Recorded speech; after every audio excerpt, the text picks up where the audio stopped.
Министерката за образование Весна Јаневска најави дека наставниците од оваа учебна година нема да внесуваат описни оценки и во главната книга, туку само во електронскиот дневник. Оваа промена е дел од дигиталниот реформски процес и е веќе поздравена од 24.000 наставници. Целта е да се намалат административните задачи и да им се даде поголем простор на наставниците да се фокусираат на суштинската работа со учениците. Јаневска истакна и дека се надминува проблемот со недостиг на образовни асистенти. Преку изменети правилници, на огласите сега можат да конкурираат и лица кои се специјални едукатори и рехабилитатори, педагози, психолози, социјални работници, социјални рехабилитативни педагози, социолози, семејнолози и наставници по одделенска или предметна настава. Пред тоа да се приклучат на наставниот процес, сите образовни асистенти што ќе работат со ученици со попреченост, задолжително ќе минат обуки и курсеви. Јаневска нагласи дека ваквите подготовки досега не постоеле во системот. Министерката напомена дека иако технологијата и електронскиот дневник постоеле и порано, минатите власти не ја искористиле можноста автоматски да ги преземаат податоците, обврзувајќи наставниците да дуплираат внесување. Со укинувањето на внесувањето во главната книга, сега администрацијата целосно ќе се води дигитално, што е значаен чекор кон модернизација на образовниот систем. Од 1 јули до 31 август 2025 година, на сила стапува целосна забрана за движење во шума и шумско земјиште на територијата со која управува јавното претпријатие Национални шуми. Забраната важи 24 часа дневно и се воведува поради зголемен ризик од пожари. Дозволено движење ќе биде само со писмено одобрение издадено од подружниците на претпријатието. Министерството за земјоделство, шумарство и водостопанство ја одобри забраната врз основа на член 57, став 3 од Законот за шумите.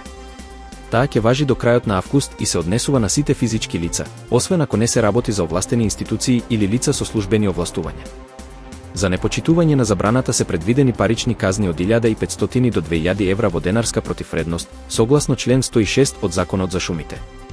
Исклучоци се предвидени само за вработените во јавното претпријатие Национални шуми, Министерството за внатрешни работи, Министерството за одбрана, Шумската полиција и други надлежни служби и оператори со дозвола.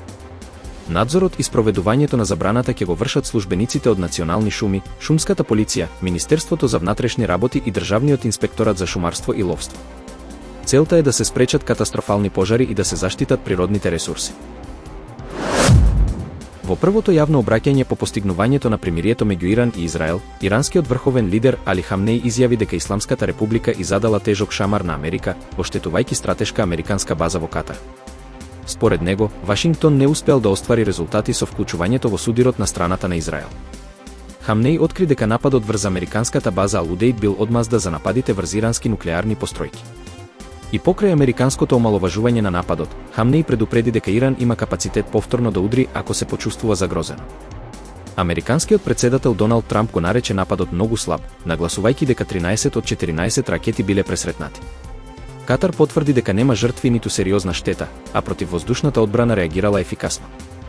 Хамнеј повторно се закани дека Иран ќе ги нападне сите американски бази во регионот ако процени дека е неопходно. Неговата порака до сад беше јасна: секоја нова агресија ќе биде скапо платена. Американскиот председател Доналд Трамп изјави дека САД потпишале нов договор со Кина, без да открие повеќе детали, но најави можност за посебен договор што ќе ја отвори Индија. Договорот доаѓа по мајските преговори во Женева, каде Кина вети укинување на нетарифните контрамерки против САД.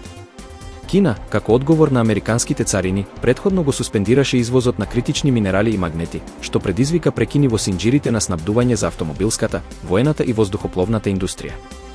Со новиот договор се очекува тие испораки повторно да се активираат.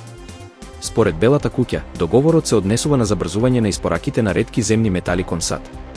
Американскиот министер за трговија, Хауард Лутник, изјави дека кога Кина ќе ја исполни обврската, САД ќе ги укинат контрамерките. Кинеската амбасада во Вашингтон се уште нема дадено официјален коментар во врска со договорот, но потпишувањето е оценето како важен чекор за стабилизирање на трговските односи меѓу двете најголеми светски економии. Југозападна Кина ја погодија најтешките поплави во последните 5 децении, при што загинаа најмалку 6 лица, а над 80.000 жители беа евакуирани. Провинцијата Гуиџоу е најтешко погодена, особено округот Ронгџијанг, каде што нивоото на водата надмина 11.000 кубни метри во секунда. Поплавите предизвикаа огромна материјална штета, прекини во струја и вода и целосна изолација на повеќе населени места. Само од Ронгџијанг се евакуирани речиси 49.000 луѓе, а уште 32.000 од соседниот Конгџијанг.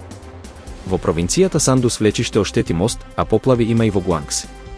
Екипи за итна помош се на терен, поставуваат заштитни насипи, евакуираат граѓани и вршат дезинфекција за спречување на можни зарази. Ситуацијата се следи со зголемено внимание поради ризик од нови свлечишта и надоаѓања на реки. Кинеските власти издадоа црвено предупредување за 6 провинции и стравуваат дека екстремните временски услови би можеле да продолжат и во наредните денови.